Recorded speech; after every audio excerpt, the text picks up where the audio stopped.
നിയമപാലനത്തോടൊപ്പം നിരാലംബരായ കുടുംബത്തിന് വീടുമൊരുക്കി ആലത്തൂർ പോലീസ്. കാവശ്ശേരിയിൽ വടക്കേനട സ്വദേശി സജിതയുടെ കുടുംബത്തിന് പുതുജീവിതമൊരുക്കിയാണ് കാക്കിക്കുള്ളിലെ കാരുണ്യം വെളിച്ചത്താവുന്നത്. ഭർത്താവും മകനും നഷ്ടപ്പെട്ട സജിത തകർന്നു വീഴാറായ വീട്ടിൽ 2 കുട്ടികളുമൊത്ത് താമസിക്കുകയായിരുന്നു. 2024 സെപ്റ്റംബർ 21-ന് ഭർത്താവ് ആത്മഹത്യ ചെയ്തതോടെയാണ് ദുരന്തത്തിന് തുടക്കം.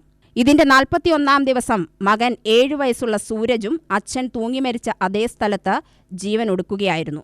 ഇതെല്ലാം നേരിൽ കണ്ടറിഞ്ഞ അന്വേഷണ സംഘത്തിന്റെ തലവൻ ആലത്തൂർ ഇൻസ്പെക്ടർ TN ഉണ്ണികൃഷ്ണനാണ് പുതിയ വീടൊരുക്കാൻ ജനകീയ കൂട്ടായ്മയുടെ നേതൃത്വത്തിൽ രംഗത്തിറങ്ങിയത്. 15ഉം 7ഉം വയസ്സുള്ള കുട്ടികളാണ് സജിതയ്ക്കുള്ളത്. ജനമൈത്രി പോലീസും നാട്ടുകാരും ചേർന്ന് വീടുപണി തുടങ്ങി. കല്ലിന്റെയും മണ്ണിന്റെയും ടൈലുകളുടെയും രൂപത്തിലാണ് കാരുണ്യമെത്തിയത്. ജനം സാമ്പത്തികമായും സേവന രംഗത്തെത്തി.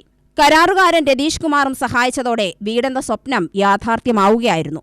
ജീവിതത്തിനു മുമ്പിൽ പകച്ചുനിന്ന ഒരു നിർധന കുടുംബത്തിന് താങ്ങും തണലുമായി നിന്ന എല്ലാവർക്കും നന്ദി പറയുകയാണിപ്പോൾ സജിതയും മക്കളും.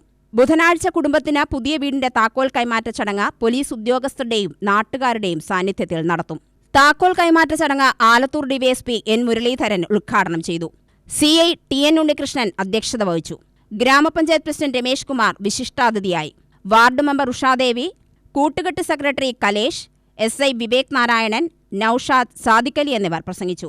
കരാറുകാരൻ രതീഷ് കുമാർ റിപ്പോർട്ട് അവതരിപ്പിച്ചു. UTV news, Palakkad.